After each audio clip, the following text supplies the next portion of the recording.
Hey everybody, it's Brian from housefluent.com, and today we're going to kill some fire ants.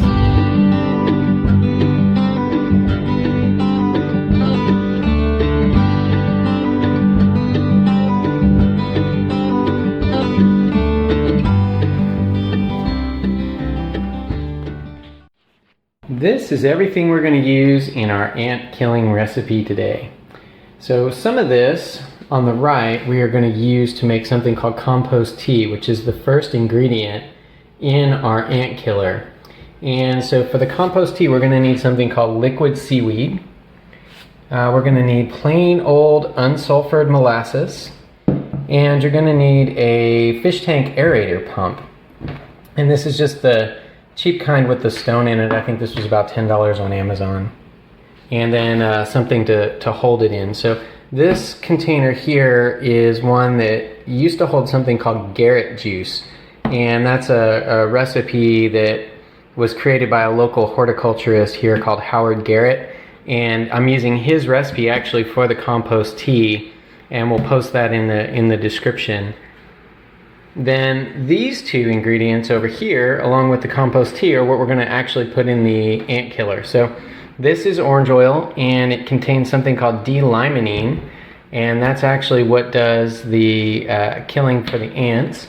And then this is just plain old dish soap, and so we're going to use a formula that I found from Texas A&M's AgriLife Extension, and all of these things will combine hopefully to kill some fire ants.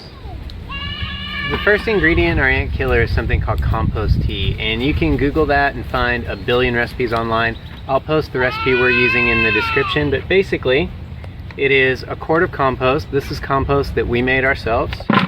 That goes in first, followed by 2 ounces of good old molasses, and this is just unsulfured molasses from the store. And then 2 ounces of liquid seaweed. All that goes into the bucket. Once that's in there, then we're going to fill it with water. We're going to use just a plain old swimming pool pump. This is going to go all the way to the bottom. We're going to plug it in and let it sit overnight.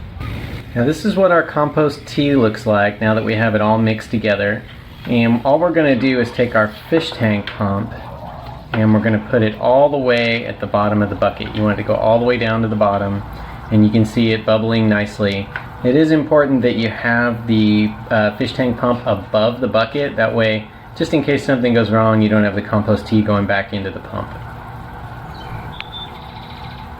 Now we won't use all of this in our ant killing recipe, so you're going to have a lot of this left over, and this is great fertilizer. You can do a lot with the compost tea.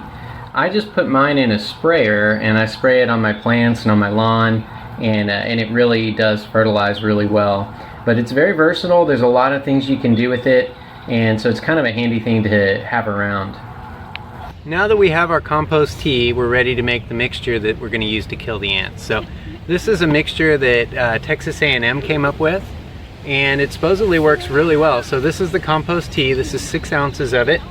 We're going to put it in the bucket. Okay, and then we're going to put in another 6 ounces of orange oil. And the important thing about the orange oil is that you get one that has D-limonene in it. That's what actually does the killing. And then plain old dish soap, 1 ounce. Okay, and then what we're gonna do is just fill our bucket up with about 4.5 gallons of water.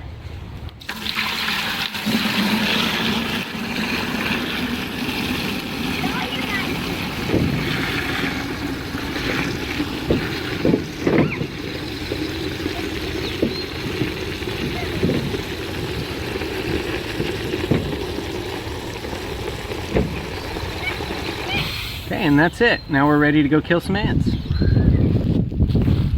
Okay, so the most important thing when we go to pour this is that we get it in the center of the mound.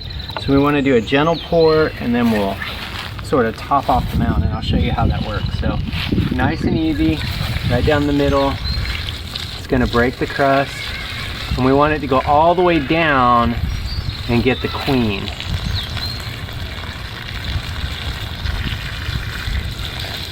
We're trying to get all the way down to the bottom. And there we go. So we filled it up. And in this case, we have a couple of mounds side by side. So we'll go ahead and get this mound too. Now, the fire ants move pretty quickly to try and move the queen out of the way, so we'll see how effective this is with both of the mounds here. But again, we'll kind of circle and just get the stragglers here. And that's it. Alright, well, I hope you found the video useful. Remember, if you have any questions or anything to add, just leave those in the comments below. A huge thank you to Howard Garrett. He's a local horticulturist here in the Dallas area with a lot of great resources on his website. That's actually where the recipe for the compost tea came from. Remember, you can always check us out at House Fluent. We'll go ahead and post this video over there as well. It's housefluent.com. We've got lots of great articles about home ownership.